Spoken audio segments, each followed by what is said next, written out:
Hey, it's Oska from the Frontrunner Colombo. And Tom from Frontrunner Colombo. And you are listening to Soulmates, the part of our YouTube and Spotify channels where we put two shoes up against each other in the hope that we can help you understand why a brand might change or not, or the difference between a couple of different shoes so you can make a more informed decision if you can't make it into store.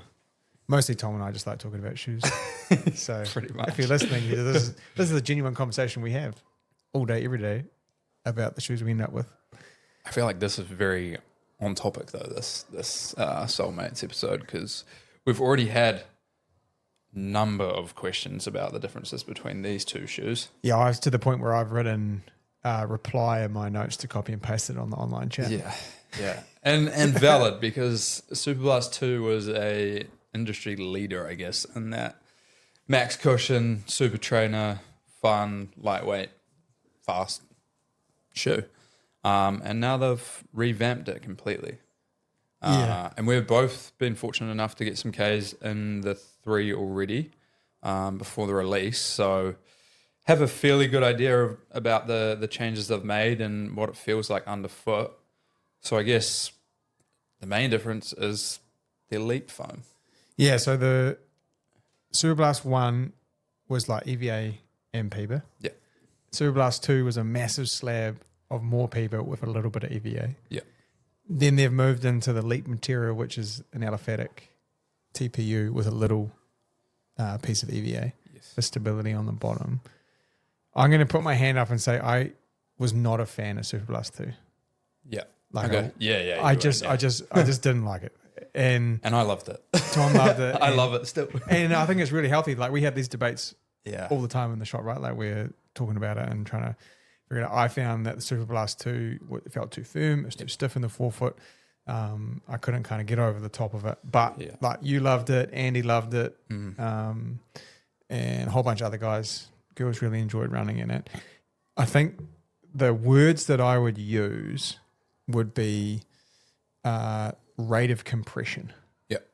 So we can talk about compliance, which is like total compliance of how much you can squish the foam in its totality. Yeah. Then the rate of that is how fast that happens when you apply pressure to it. And that will kind of depend on speed and body weight, surface you're running on.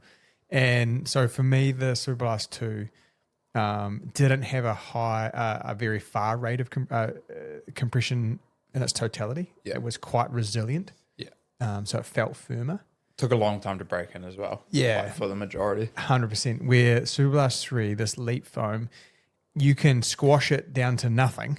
So the totalness of its compression is a lot. Yeah. And the rate in which you compress it is far faster than Superblast 2. Which is what you're going to feel on foot because it feels a lot more comfortable. That's a good word. And compliant. Like you put very little effort into it to move at a much faster pace.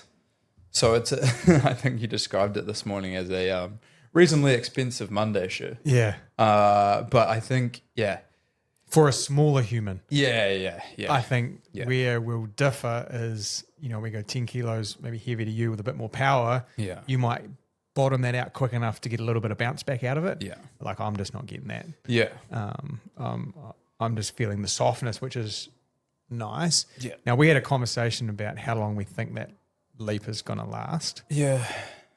It'll be interesting. Yeah. I don't know that it will be as durable as the 2. I found the 2 quite durable. I got around 700 Ks out of it before it felt a little bit dead to me. The 3, I'm going to say, are more around 500. Yeah. It's hard to know because we don't know exactly how... I mean, they do the testing throughout the process of building these shoes and test the durability of foams over and over and over. So they've obviously found a compound that is reasonably durable and still provides that bounce like long until it's into its age. But it's hard to know. So it's really hard to know. Do you feel like your use case Yeah. between models will change? 100%, yeah. So where you were using Superblast 2 for kind of up-tempo long runs, would that be true? Yeah, I used the 2 for those longer day, I quite enjoyed it just for like a midweek longer run when I wanted it to be a little bit easier and protect the legs a little bit more. I even did my easy jogs in it just because I like the roll off the front. I think where I land on the shoe was it fit really well with the two, and I just kind of rolled off the front. Still, I found it quite bouncy.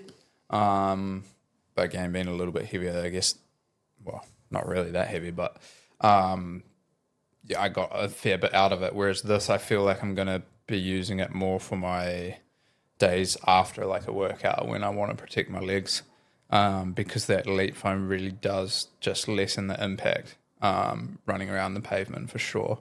And I've found that in the racing shoes as well, it does, your legs are not as beat up the next day as some of the previous foams, because of the softness and the compliance of it. So yeah, I agree. I think they do differ significantly now, due to just the foam change. So I reckon that's the hard part about having, like, I'm going to call this vortex of shoe releases. Yeah. And so Superblast 1 turns up, there's nothing in the category. Yeah. Superblast 2 turns up, we know Mega Blast is coming. Yeah. Superblast 3 comes out, we know there's something else coming, and Mega Blast is probably filling what you were describing Superblast 2 was filling for you. So as we adjust and adapt to the different shoes and where we think they play in each brand's range, we kind of have to shift our expectation. Yeah. I mean, in my mind, the Superblast 3 is just a pimped up Nimbus. Yep.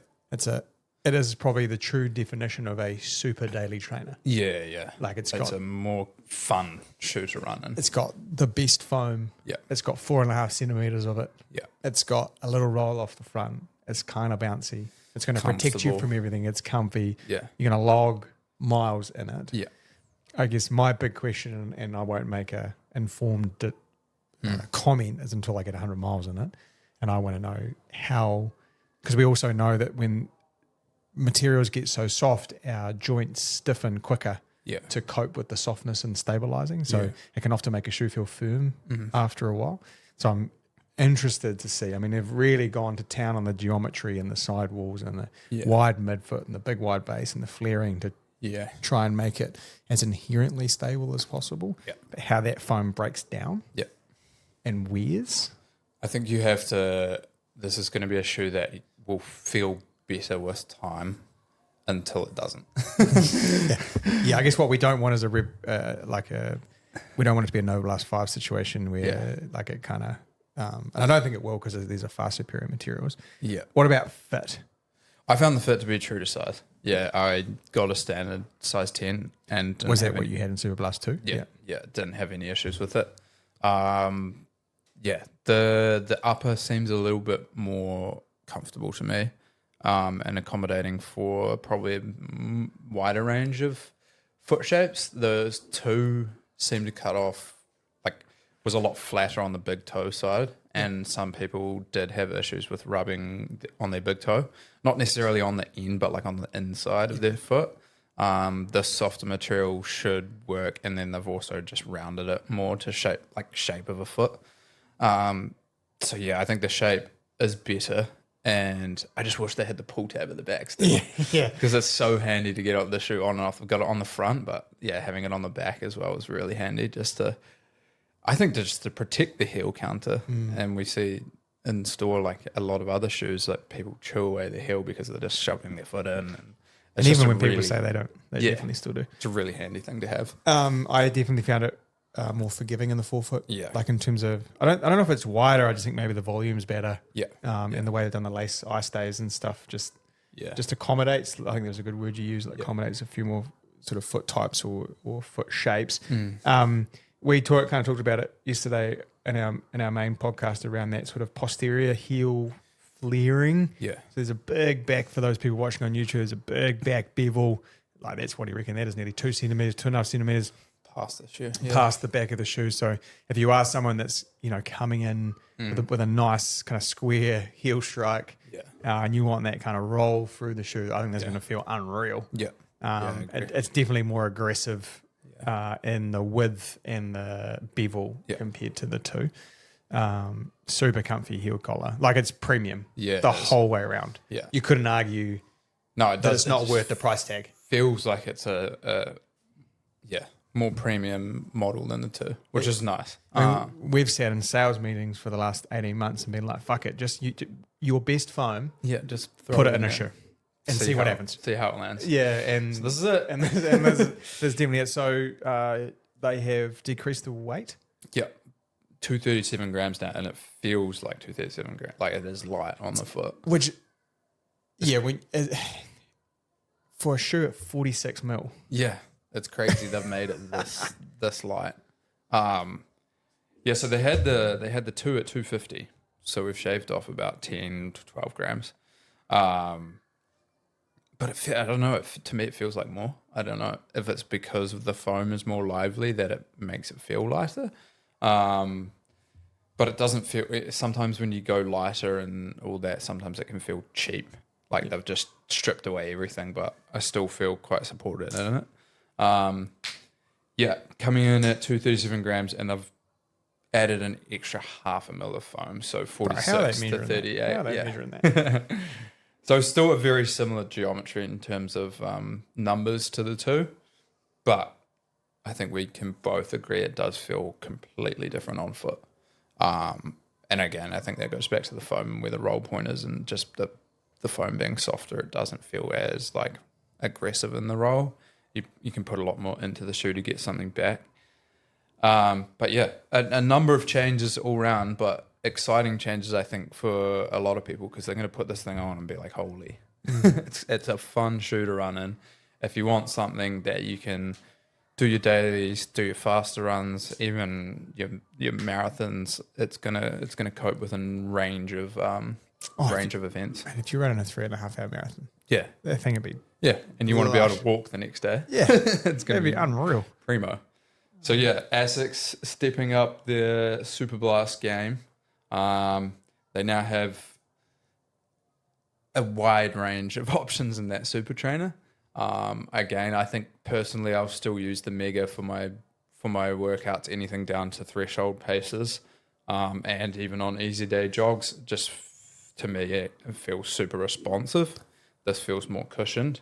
And then for days where I just want my legs to turn over, I'd probably use the 2.